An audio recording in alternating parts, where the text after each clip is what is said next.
আসসালামু আলাইকুম সবাই। আশা করি সবাই ভালো আছে। ১ম এ আমি দুঃখ প্রকাশ করছি কারণ এই বিষয়টি নিয়ে আরো আগে আমার ভিডিওটি বানানো উচিত ছিল।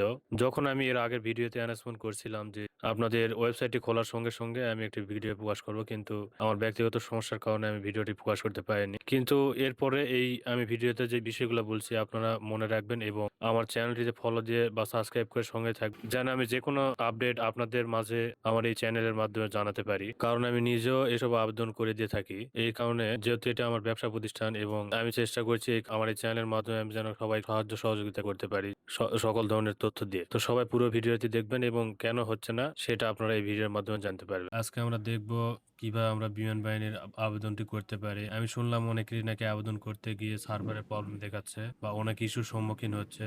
তো আমরা সেগুলোই দেখব। তো চলুন ভিডিওটি শুরু করা যাক। বিমান সেনা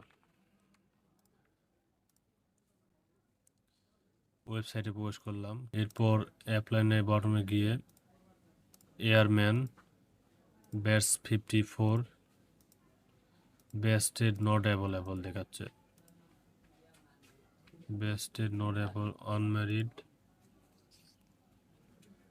ডিভিশন রাজশাহী ডিস্ট্রিক্টও দেখাচ্ছে না। তো আসলে যা বুঝতে পারলাম অফিসিয়ালি হয়তো বাংলাদেশ বিমান বাহিনী অ্যানাউন্সমেন্ট করেনি, কিন্তু আমার যতদূর জানা সম্ভব বা আমি যতটুকু জানি বাংলাদেশ বিমান বাহিনীর এয়ারম্যান পদগুলোতে, যেহেতু আমার দীর্ঘ 5 বছর আবেদন করে দেওয়ার অভিজ্ঞতায় আমরা যদি একটু আরো ডিটেল ভাবে জানতে চাই তাহলে এয়ারম্যানের সার্কুলার।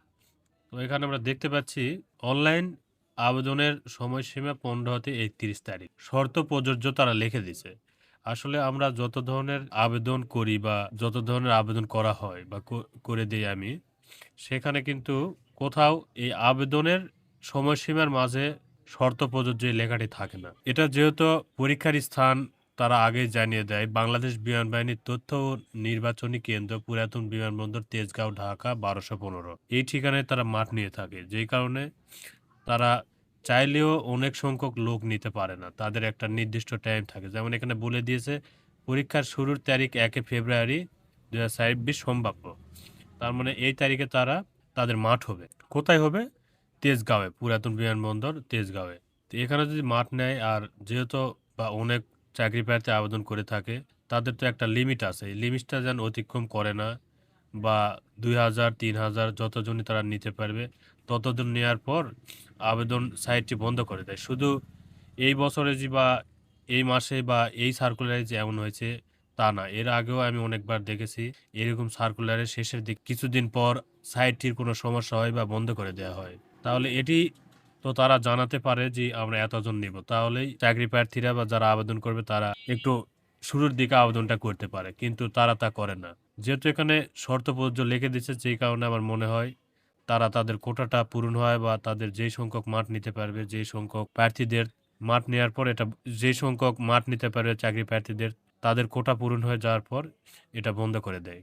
তো এগুলো অফিসিয়ালি কোনো কথা না, এগুলো আমার অত্যন্ত ব্যক্তিগত মতামত। এরকম করাটা অবশ্যই ঠিক না। এতে অনেকেই অনেক আশা করে থাকে, এতে তাদের মনক্ষুণ্ণ হয়, তাদের মনটা ভেঙে যায়। তো আশা করি এই বিষয়ে বাংলাদেশ বিমান বাহিনী কোনো ব্যবস্থা নিবে, যাতে যারা চাকরি প্রার্থী তাদের এমন ভোগান্তি না হয়।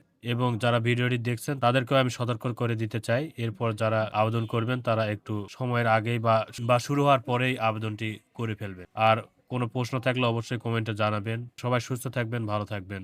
আল্লাহ হাফেজ।